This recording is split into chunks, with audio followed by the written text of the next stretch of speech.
Assalamualaikum warahmatullahi wabarakatuh. Alhamdulillahirabbil alamin, nahmaduhu wa nasta'inuhu wa nastaghfiruh wa na'udzu billahi min syururi anfusina wa min sayyiati a'malina. May yahdihillahu fala mudhillalah wa may yudhlil fala hadiyalah. Asyhadu an la ilaha illallah wahdahu la syarikalah wa asyhadu anna Muhammadan abduhu wa rasuluh la nabiyya ba'dah. Allahumma shalli ala Muhammad wa ala ali Muhammad kama shallaita ala Ibrahim wa ali Ibrahim innaka Hamidum Majid.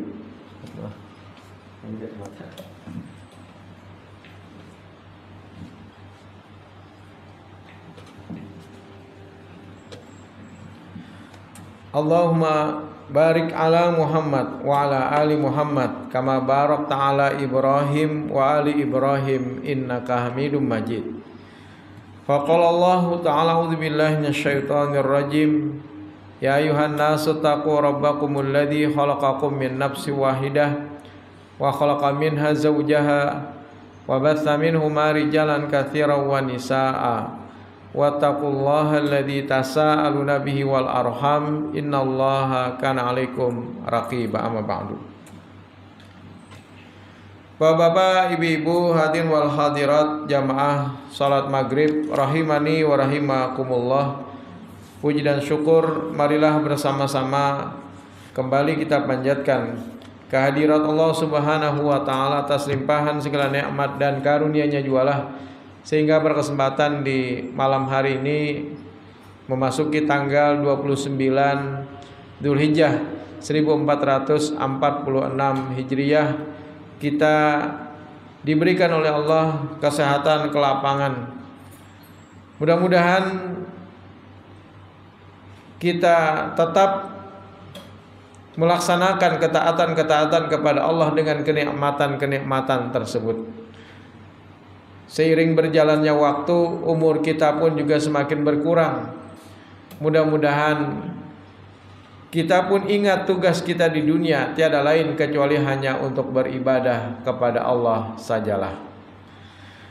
Salawat dan salam semoga senantiasa tercurah kepada Nabi kita Muhammad sallallahu alaihi wasallam beserta keluarga, para sahabat, tabi'in serta pengikut beliau yang senantiasa istiqamah menjalankan sunnah-sunnah makbulahnya hingga akhir zaman.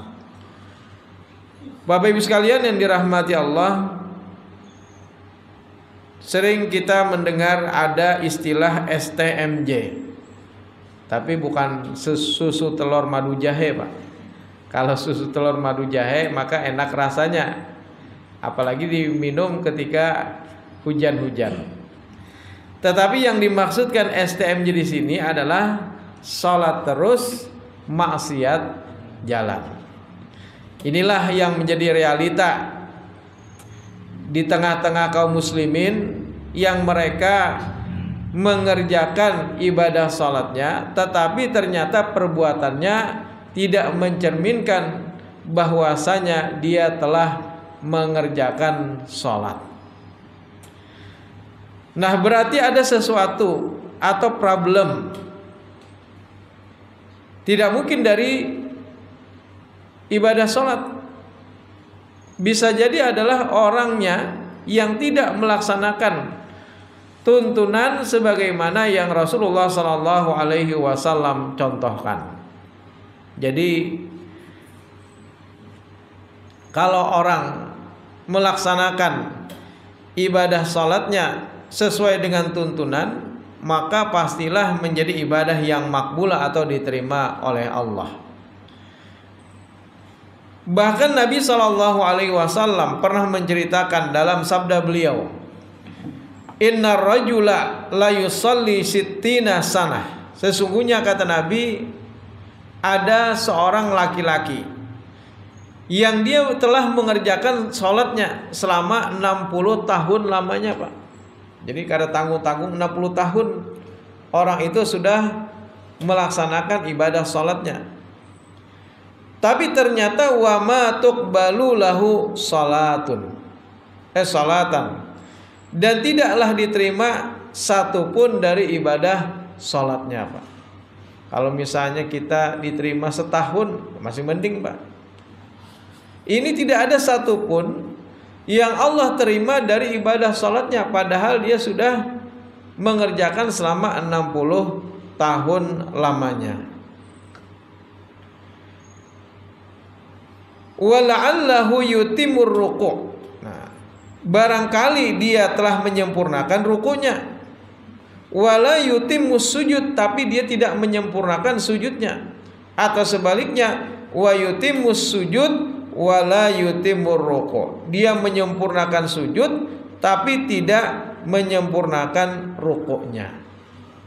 Bahkan kita lihat dulu viral di WhatsApp grup sholat tarawih hanya dalam tempo 7 menit, Pak. Coba bayangkan kayak apa tumakninah di dalam sholat. Jadi seolah-olah sholat itu hanya dianggap seperti main-main saja. Setelah dia menggugurkan kewajiban sholatnya, dikira sudah selesai. Padahal dia harus memenuhi rukun-rukun di dalam ibadah sholatnya. Bahkan Nabi SAW pernah meminta kepada seorang laki-laki, yang laki-laki ini mengerjakan ibadah sholatnya. Selesai dia mengerjakan ibadah sholatnya, maka laki-laki tadi pun mendatangi Nabi SAW. Kemudian pada saat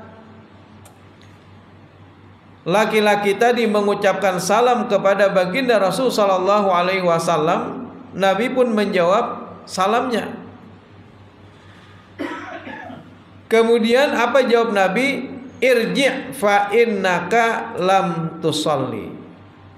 Kembalilah karena sesungguhnya engkau belum sholat. Nah, jadi sampai orang tadi mengerjakan atau mengulangi kembali sholatnya sebanyak 3 kali, Pak. Bayangkan. Kemudian pada saat keempat kalinya Nabi menyuruh irji' fa innaka lam tusalli. Kembalilah sholat karena sesungguhnya engkau belum sholat, ya Nabi. Lalu laki-laki tadi pun berkata, alimni, ajarkan kepadaku wahai Rasul seperti apa yang namanya sholat. Kemudian Nabi SAW sebagaimana disebutkan dalam hadis riwayat Abu Hurairah, Nabi pun pada saat itu mencontohkan si laki-laki tadi untuk mengerjakan ibadah sholatnya. Dan ini terangkum dalam hadis yang sahih. Nah, Bapak Ibu sekalian yang dirahmati Allah, rangkaian-rangkaian ibadah sholat ada rukun, ada kewajiban, Pak. Kalau rukun, kalau tertinggal satu saja, Pak, maka batallah sholat yang kita kerjakan. Maka itu Nabi tadi menyuruh, ada laki-laki yang dia tidak menyempurnakan tumakninahnya, Pak. Dia tidak menyempurnakan tumakninahnya, maka Nabi menyuruhnya untuk mengulangi kembali sholatnya sampai laki-laki tadi mengerjakan sebanyak 3 kali. Nah, Bapak Ibu sekalian yang dirahmati Allah, kemudian juga ada riwayat yang lain yang disampaikan oleh Rifa'ah. Jadi Rifa'ah ini sahabat laki-laki, Pak. Jadi jangan pian sangka kalau ada ah di belakangnya, nama orang bibinian. Nah, amun di Arab sana ada lelakian, Pak. Pada kita benarnya kebiasaan amun ada itu perempuan. Nah, dari Rifa'ah bin Rafi' ia berkata, apa katanya? Aku pernah bersama Nabi SAW di masjid. Kemudian fadakhalal masjidah, masuklah ke dalam masjid seorang laki-laki. Kemudian dia pun sholat raka'ataini 2 rakaat. Kemudian setelah selesai dari sholatnya dia pun mendatangi Rasul. Lalu dia mengucapkan salam. Faradda alaih, Nabi menjawab salamnya. Kemudian apa jawab Nabi? irji fa innaka lam tusalli. Kembalilah, ulangi kembali salatmu karena sesungguhnya engkau belum salat. Nah, dari keterangan yang ada dalam hadis ini, maka dapat kita ambil kesimpulan, Pak. Hendaknya ketika seseorang melaksanakan ibadah salat, jangan sampai ada ketinggalan dari rukun-rukun salat, Pak. Kalau ketinggalan rukun haji misalnya, Pak, kemarin, maka seseorang harus kembali mengulangi salatnya. Bentar boleh. Maka seseorang harus mengulangi kembali salatnya kalau dia tertinggal akan rukun, Pak. Misalnya kemarin haji, dia tidak wukuf di padang Arafah misalnya, maka dia harus mengulangi kembali hajinya di tahun yang akan datang. Jadi kalau rukun itu pokok, Pak. Ketinggalan satu saja rukun, maka mengakibatkan tidak sah ibadahnya. Nah, jadi jangan kita sangka satu aja sepele, padahal ternyata ajar Nabi apa? Wala'allahu yutimur ruku wala yutimus sujud. Dia menyempurnakan rukunya tapi tidak menyempurnakan sujudnya, maka salatnya itu tertolak. Nauzubillah. Jadi sangat sayang sekali kalau misalnya ada orang yang sudah mengerjakan ibadah salatnya tapi ternyata ditolak oleh Allah Subhanahu wa taala karena dia tidak menyempurnakan akan rukun-rukun salat. Nah, Bapak Ibu sekalian yang dirahmati Allah, setelah orang tadi datang kepada Nabi, kemudian Nabi menyuruhnya untuk mengulangi kembali, kata Rifa'ah, bisa jadi orang itu mengerjakan 3-4 kali disuruh Nabi. Kemudian dia pun mengatakan, alimni, ajarkan kepadaku wahai Rasulullah seperti apa yang namanya salat. Kemudian Nabi SAW pun bersabda. Apa kata Nabi? Nabi SAW mengatakan, apabila engkau ingin salat, idza aradta an tusalliya fatawadda fa ahsanal wudu. Nah, jadi kalau kau ingin mengerjakan ibadah salat ya Nabi, maka perbaguslah wudu. Kalau dalam hadis Abu Hurairah tadi tidak disebutkan wudunya, Pak, tapi langsung meringkas menyebutkan tentang bagaimanakah memulai yang namanya salat. Nah, jadi kalau dalam hadis riwayat Abu Hurairah tadi, Nabi hanya menyebutkan apa aja Nabi? Idza qumta ila shalah fakabbir. Kalau engkau ingin mendirikan salat, maka bertakbirlah, Pak. Jadi salat itu tidak akan dibuka kalau seandainya kita belum bertakbir, Pak. Misalnya pian asal masuk aja ke dalam shaf, tapi pian tidak bertakbir, maka tidak sah salatnya. Dia harus memulai terlebih dahulu dengan takbiratul ihram. Entah itu dengan Allahu Akbar, mengangkat kedua tangan sejajar dengan kedua bahu boleh, mengangkat kedua tangan sejajar dengan kedua telinga juga boleh. Tapi bentuknya tetap menghadap ke arah kiblat, dibuka jari jemarinya menghadap ke arah kiblat. Ada kayak ini Bang Pai. Allahu Akbar. Kenapa pian jadi kayak ini? Ini alif, ini lam, ini ha. Yasidin. Jadi seolah-olah ketika kita takbir itu angkat lafaz Allah. Amun di sini Allah, di sini Bang membaliknya, Bang. Tulisan Arab itu kan dari kanan ke kiri. Masa kayak ini? Nah, ini kada masuk akal dari segi logika saja kada masuk, Pak. Apalagi dicari dasarnya dari hadis-hadis Nabi, entah dari mana. Ini kita masih mending, Pak, kita berkumpul di masjid, kita melaksanakan ibadah salat berjamaah. Di luar sana, Pak, ada aliran paham yang mengajarkan kepada jamaahnya tidak perlu sholat lagi, Pak. Nauzubillah. Kajiannya Pak tengah malam pulang, bapak jah lampu, kemudian kada boleh betakun, gitu. Kemudian mengajarkan dan menjamin seseorang bisa masuk surga dan selesai atau tamat sholatnya. Nauzubillah. Ini aliran-aliran atau paham dari mana lagi? Jangankan kita, sekaliber Nabi Shallallahu Alaihi Wasallam saja, beliau tetap melaksanakan ibadah salat. Padahal ya Rasul, kenapa engkau mengerjakan salat malam sampai bengkak kakimu? Padahal engkau adalah orang yang maksum, terhindar dari dosa yang lalu ataupun yang akan datang. Apa jawab Nabi terhadap pertanyaan Aisyah? Afala akuna abdan syakura. Apakah engkau tidak ingin aku menjadi hamba bersyukur kepada Allah? Nah, ini Nabi Pak, Rasul yang dijamin juga masuk surga. Kita belum ada jaminan, tapi berani-beraninya menjamin orang untuk masuk surga bersama kita, padahal kita sendiri belum ada jaminan. Nah, ditambah lagi tadi Ujar Sidin tamat salat ikam, amun mendapatkan pengesahan dariku. Nah, emang siapa? Nah, ini tentu sangat mengkhawatirkan Pak, dan ini ada di sekitar kita, maksudnya di kota Banjarmasin, termasuk juga di hulu sungai. Alhamdulillah kita bisa melaksanakan ibadah kepada Allah dengan rutin. Ini alhamdulillah Pak, luar biasa, nikmat yang luar biasa yang Allah berikan kepada kita. Nah, jadi kata Nabi, apabila engkau ingin mendirikan sholat maka bertakbirlah.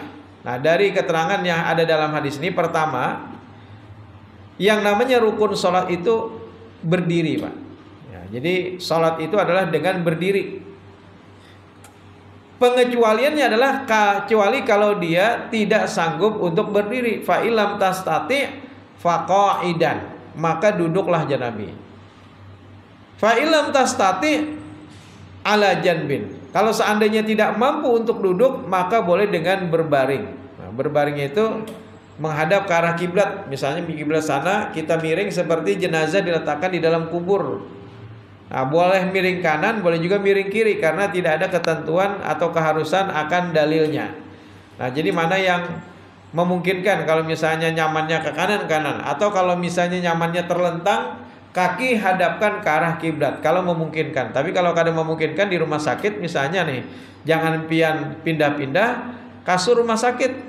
Mentang-mentang misalnya hendak sholat arah kiblatnya ke sana, lalu pian menghadapkan awak pian dengan menggeserkan kasur atau juga ranjang rumah sakit. Disangiti pihak rumah sakit benar pian, karena apa? Ranjang kami dirubah-rubah. Nah, dalam keadaan yang demikian sekalipun kita tidak menghadap kiblat tidak mengapa Pak, laksanakanlah ibadah sholatnya. Nah, jadi dimulai dengan berdiri tegak ketika kita ingin mengerjakan sholat, kecuali ada uzur. Misalnya tadi dia tidak mampu untuk berdiri, tapi sepanjang orang itu masih bisa berdiri Pak, maka berdirilah. Karena berdiri ini hukumnya bagian daripada rukun sholat Pak. Aku jasidin kawa aja Bang, jalan kawa, buka ya masih kawa aja jasidin. Nah, tapi nangali itu baik karena per atau juga nih dilintut sudah aus, nang ngalih itu di sini hendak turun ngalih, hendak naik ngalih di sini. Ini masalahnya. Nah, kalau memang keadaannya demikian, sepanjang dia masih bisa berdiri, berarti berdiri dulu Pak.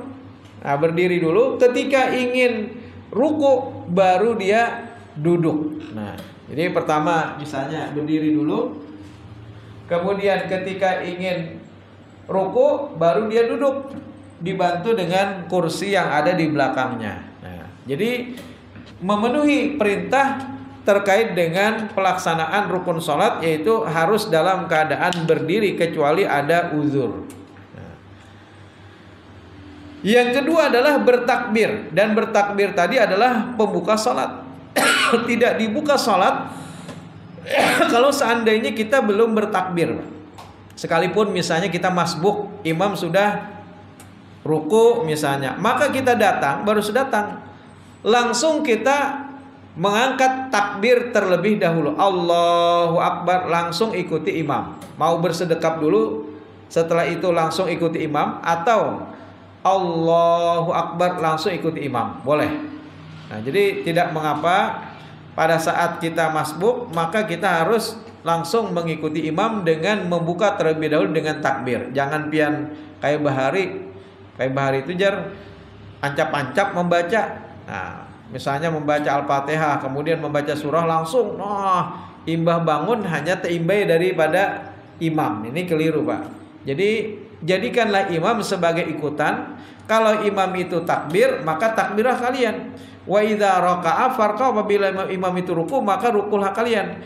Wa idza qala sami Allahu liman hamidah, apabila imam itu mengucapkan sami Allahu liman hamidah, faqulu rabbana walakal ham, maka ucapkanlah rabbana walakal ham. Tapi tetap saja dibuka salatnya itu dengan takbir terlebih dahulu.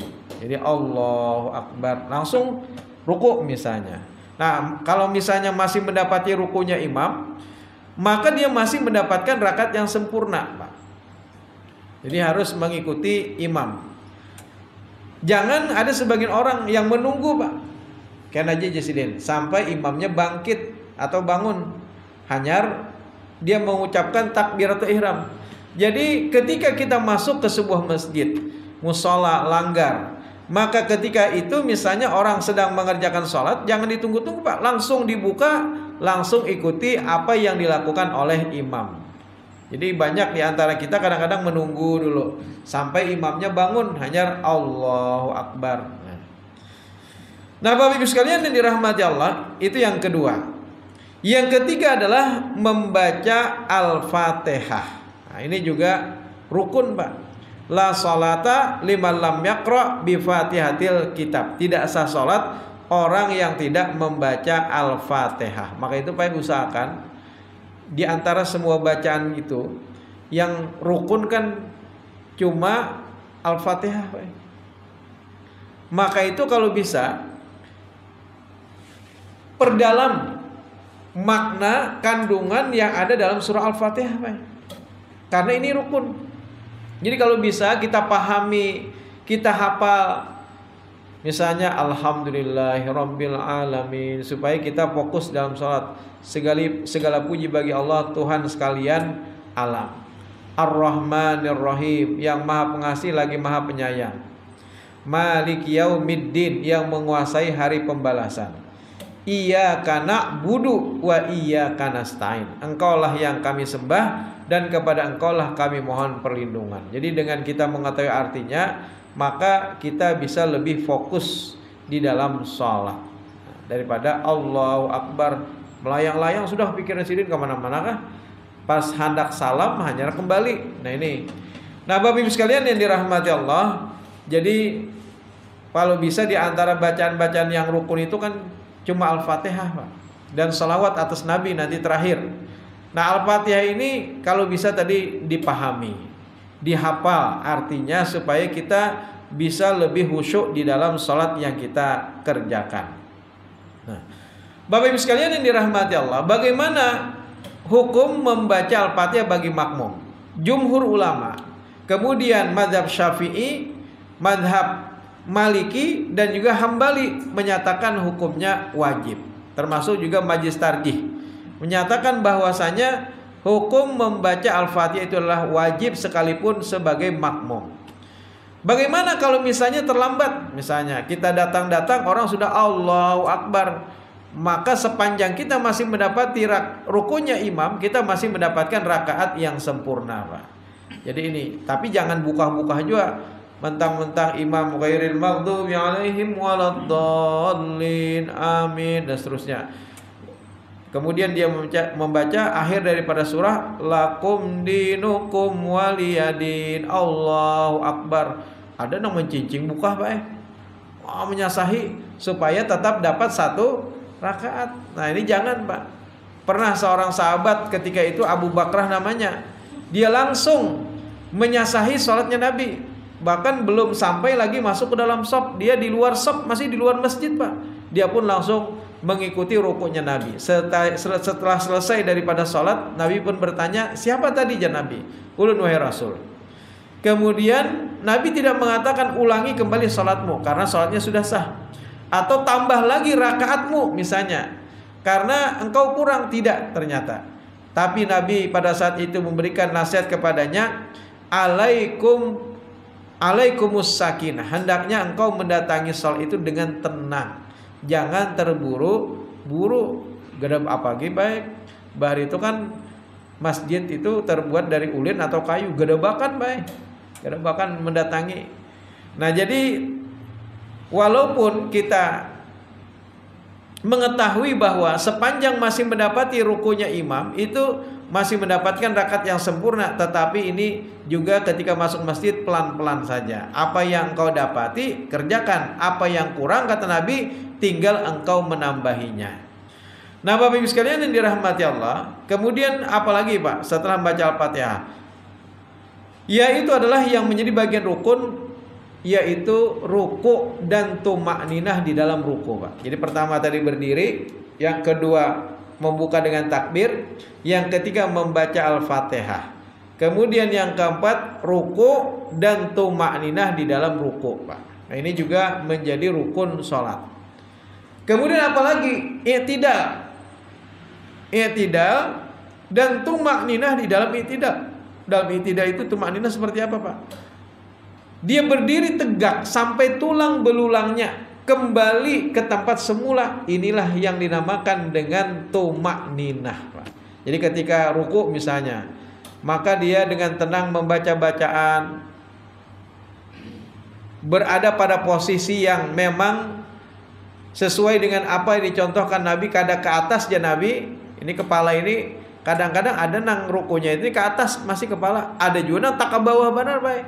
Jan Nabi apa? Di tengah-tengah. Jar orang bahari itu amun diandak banyu malah di atas sini kada tumpah. Nah ini jar orang bahari mengukur sudah bujurkah ruku kita. Gitu. Bismillah. Nah Bapak Ibu sekalian yang dirahmati Allah, jadi yang namanya tumanina itu bukan hanya ketika ruku, tapi juga ketika i'tidal. Ketika kita bangkit, tandanya tumanina itu adalah dengan berdiri tegak sempurna, kembali tulang belulang kita ke tempat awal. Mu'tadilan, mu'tadil itu lurus. Kemudian selanjutnya fasjud ya Nabi, sujudlah engkau hatta tatma'inna sajidan, sampai engkau betul-betul tumakninah di dalam sujud Pak. Jadi ruku tumakninah, sujud pun juga tumakninah. Kemudian setelah itu duduklah sampai engkau benar-benar tumakninah di dalam duduk tersebut. Maksudnya duduk di antara dua sujud. Ini juga menjadi rukun Pak. Kemudian sujud lagi sampai engkau betul-betul tumakninah di dalam sujud. Kemudian waf'al dzalika fi sholatika kulliha. Lakukan itu di semua salat, rangkaian salatmu jar Nabi. Nah Bapak Ibu sekalian yang dirahmati Allah, selain daripada itu apalagi, yaitu adalah tasyahud akhir. Ini juga rukun Pak. Kalau pian langsung salam kada tasyahud, maka batal salat kita. Atau dia harus mengulang kembali rakaatnya. Misalnya gini Pak, di rakaat yang kedua, rakaat pertama sudah sempurna, rakaat kedua ternyata tertinggal rukun baik. Misalnya Allahu Akbar, dia membaca iftitah, membaca Al-Fatihah, membaca surah. Nah setelah selesai, dia pun ingin melaksanakan ruku, tapi ternyata telanjur baik. Sekalinya sidin kada ingat lagi, dikira imba itu langsung sujud. Berarti ada dua rukun yang tertinggal Pak. Maka ketika dia sudah menyelesaikan sholatnya, dia baru mengetahui akan kesalahan itu, dia harus kembali mengulang sholatnya Pak. Jadi harus mengulang kembali sholatnya. Tapi kalau misalnya di tengah-tengah, setelah dia bangkit ke rakaat yang ketiga, hanya ingat, oh tadi rakaat kedua belum ruku. Maka pada saat itu dia menganggap rakaat ketiga itu menjadi pengganti rakaat kedua. Jadi tadi kan serakaat sudah sempurna, rakaat kedua rupanya tertinggal tadi, maka dia ganti, yaitu dengan rakaat yang ketiga. Jadi posisi rakaat ketiga ini mengganti posisi rakaat yang kedua. Ini kalau misalnya demikian. Nah Bapak Ibu sekalian yang dirahmati Allah, jadi inilah yang menjadi bagian-bagian daripada rukun. Nah, jadi rukun ini tidak boleh tertinggal satupun, termasuk juga baik disengaja atau juga tidak disengaja Pak.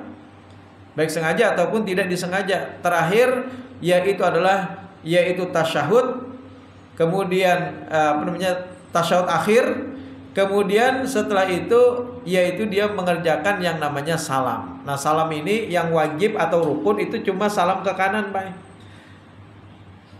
Salam ke kiri itu hukumnya sunnah.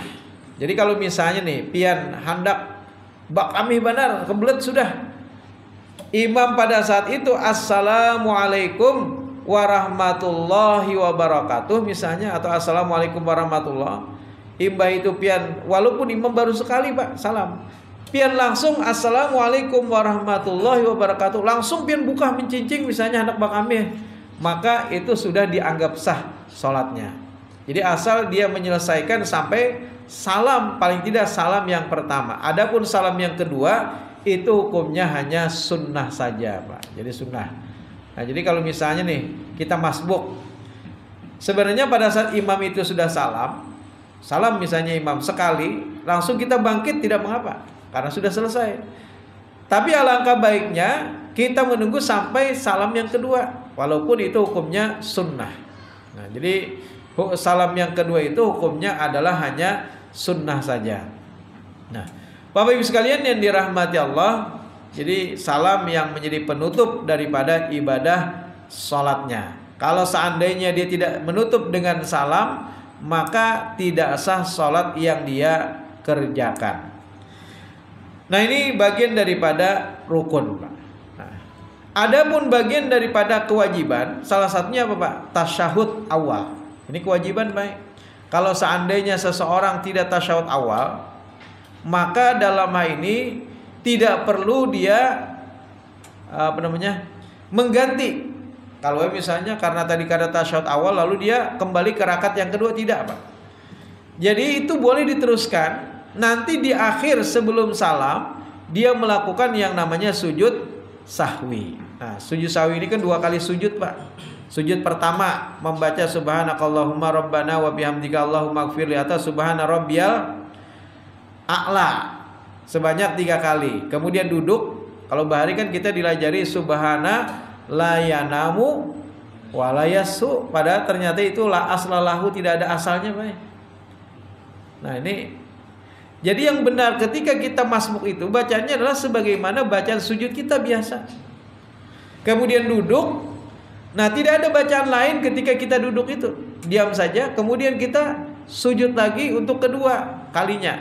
Nah setelah itu kita duduk, lalu kita mengucapkan salam. Jadi kalau misalnya ingatnya sujud sahwi itu sebelum salam, maka setelah kita melakukan sujud sahwi salam. Tapi kalau misalnya pian ternyata terlupa untuk melakukan sujud sahwi, tapi dikerjakan sujud sahwinya misalnya setelah salam, maka tidak perlu lagi salam Pak. Karena kita sudah menutup sholat tadi. Adapun sujud sahwi yang kita kerjakan itu hanya sebagai bahasa kitanya penambalnya. Nah, jadi penambalnya saja. Maka dalam hal ini tidak ada lagi hubungannya dengan sholat. Yang namanya salam itu adalah sebagai penutup sholat. Karena ini bukan sholat, maka tidak perlu ditutup dengan salam. Kecuali kalau misalnya tadi masih berada sebelum kita salam sujud sahwinya, maka baru kita salam. Nah Bapak Ibu sekalian yang dirahmati Allah, jadi yang namanya sujud sahwi, sujud syukur, kemudian sujud apa lagi Pak? Tilawah atau sajadah. Kalau ada ketemu ayat yang di situ ada gambar masjid, maka kita pun melakukan sujud. Nah, kalau kita mendengar berita baik misalnya anak kita lulus, maka kita pun melaksanakan sujud syukur. Nah maka dalam hal ini yang namanya sujud itu 3 macam sujud tadi kalau dilakukan di luar sholat, maka tidak perlu adanya salam. Pian melihat Muhammad Salah ketika mencetak gol. Nah mencetak gol adalah pada saat itu hendak sujud syukur, berwudu dulu ke ruang ganti. Kada baik. Jadi tanpa sujud syukur itu, tanpa wudu itu boleh hukumnya. Setelah pian mendengar ada berita baik misalnya anak pian lulus, langsung pian sujud syukur walaupun tanpa wudu, hukumnya boleh. Nah, tidak mengapa. Muhammad Salah kada dalam Pak. Masuk dulu ke ruang ganti, berwudu misalnya, langsung setelah itu sujud sahwi, sujud syukur tidak ada. Kemudian setelah sujud syukur, apakah setelah itu salam? Tidak ada juga. Jadi karena ini bukan sholat. Jadi di luar sholat maka tidak perlu yang namanya salam. Tapi kalau kita masih berada dalam sholat, maka menutup daripada sholat kita yaitu dengan salam. Nah Bapak Ibu sekalian yang dirahmati Allah, ini adalah sesuatu yang menjadi rukun sholat yang jangan sampai kita mengabaikan atau bahkan juga meninggalkan. Kalau meninggalkan apalagi tadi, kalau mengabaikan sehingga dalam hal ini tidak sempurnanya ruku kita, tidak sempurnanya i'tidal kita, tidak sempurnanya sujud kita, tidak sempurnanya duduk di antara dua sujud sampai akhir yaitu salam, maka mengakibatkan juga sholat kita tertolak. Jadi tumaknina itu penting, baik. Tumaknina jangan hanya Allahu Akbar, belum lagi baik lurus punggung, belum lagi lurus punggung, dia sudah bangkit. Sami Allahu liman hamidah misalnya, Rabbana walakal hamd imam, ajar makmum. Belum lagi tegak lurus, dia sudah menuju sujud, Pak. Bahkan ketika sujud belum lagi semua anggota yang 7 menyentuh lantai, dia sudah bangkit kembali. Jadi ini speednya itu bisa jadi di atas 100, Pak. Maka itu orang sholatnya speednya itu kecepatannya di atas 100. Nah ini tentu sangat mengkhawatirkan. Sudah capek-capek sholat, tapi ternyata sholatnya tertolak. Na'udzubillah. Nah, kita tidak berharap demikian. Mudah-mudahan sholat yang kita kerjakan menjadi ibadah yang makbulah di sisi Allah. Nah Bapak Ibu sekalian yang dirahmati Allah, adapun hal-hal yang sunnah, pertama membaca iftitah itu sunnah. Kalau misalnya kita tidak membacanya maka tidak mengapa, baik itu pada sholat wajib atau juga pada saat sholat sunnah. Kemudian apa lagi Pak? Dalam membaca iftitah, membaca ta'awudz itu juga sunnah Pak. Sunnah. Kemudian setelah membaca ta'awudz, a'udzubillahi minasyaitonirrajim atau a'udzubillahis samil alim minasyaitonirrajim atau a'udzubillahi samil alim minasyaitonirrajim min hamzihi wa nafthihi wa nafthihi. Nah ini adalah bagian daripada isti'adzah. Jadi sunnah saja.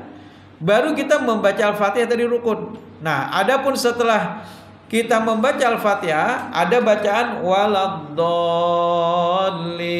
Lalu kita sama-sama mengucapkan amin. Ini juga hukumnya sunnah, Pak. Tapi sekalipun sunnah, Pak, sekalipun sunnah, jangan sampai kita tinggalkan. Ini sepele aja, masa kada mau mengucapkan amin, Pak?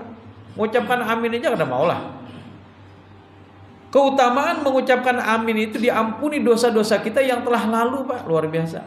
Jadi walaupun hukumnya hanya sunnah saja, walaupun kita tinggalkan kada apa-apa bahasa kitanya, tapi alangkah baiknya kita kerjakan juga. Kemudian setelah waladdallin amin, lalu kita membaca yang namanya surah. Nah, membaca surah ini juga adalah bagian daripada hukumnya sunnah saja, tidak mengapa. Jadi kalau misalnya ketinggalan baca surah, sah sholatnya, tidak mengapa. Kemudian setelah itu membaca doa ketika ruku, ini juga sunnah.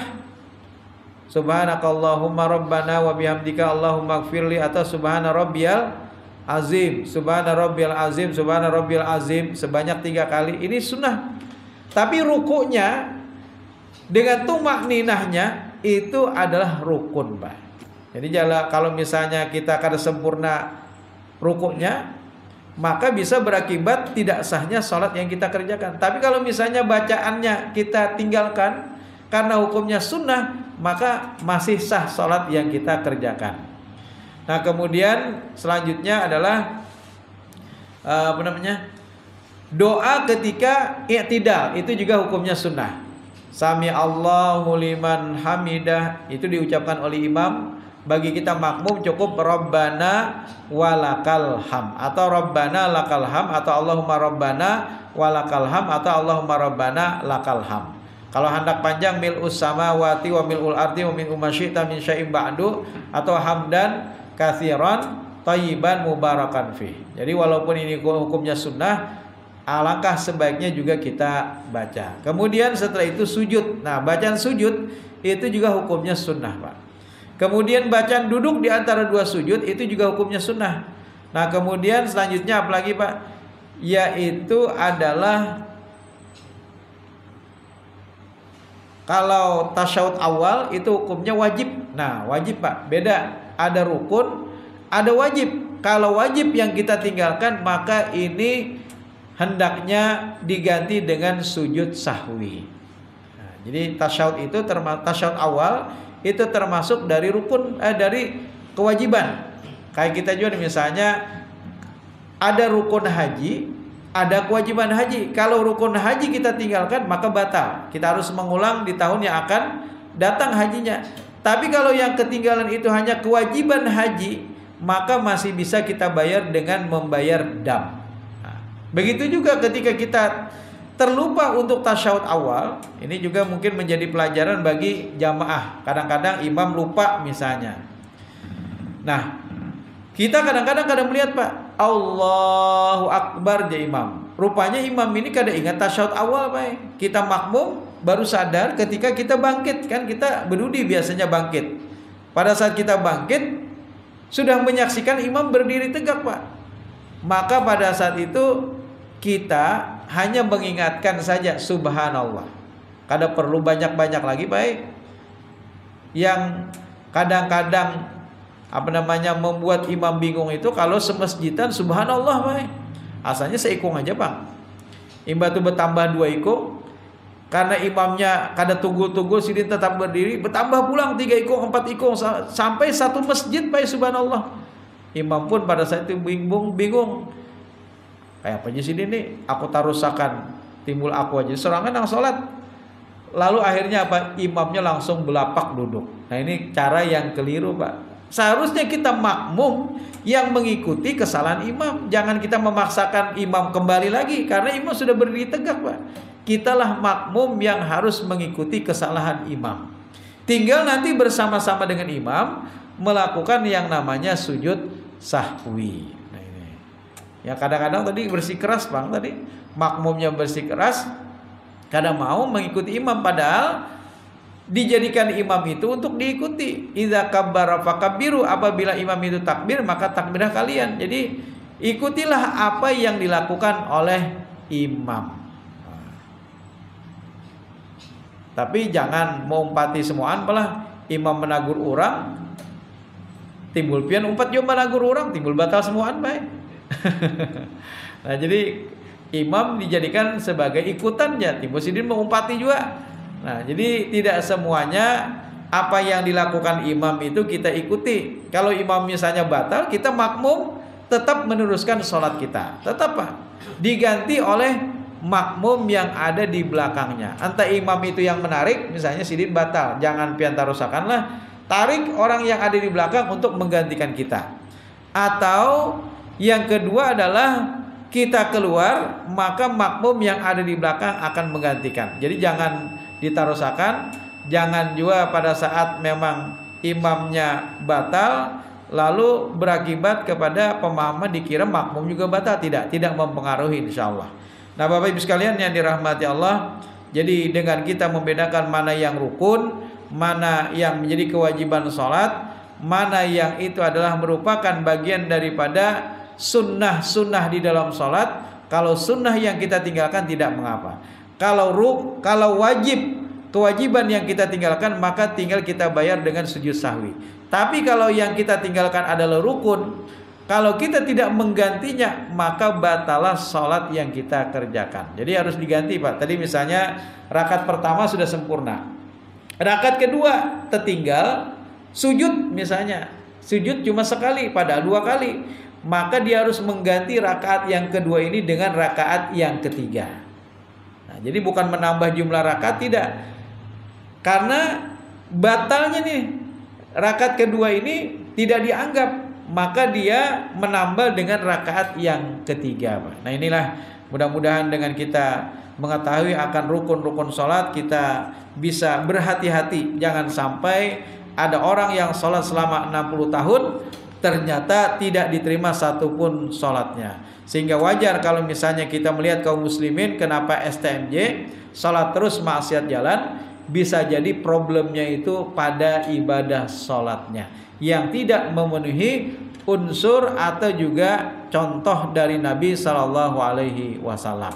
Demikian yang bisa saya sampaikan, lebih dan kurangnya mohon maaf. Subhanakallahumma wa bihamdika asyhadu an la ilaha illa anta astaghfiruka wa atubu ilaik. Wassalamualaikum warahmatullahi wabarakatuh.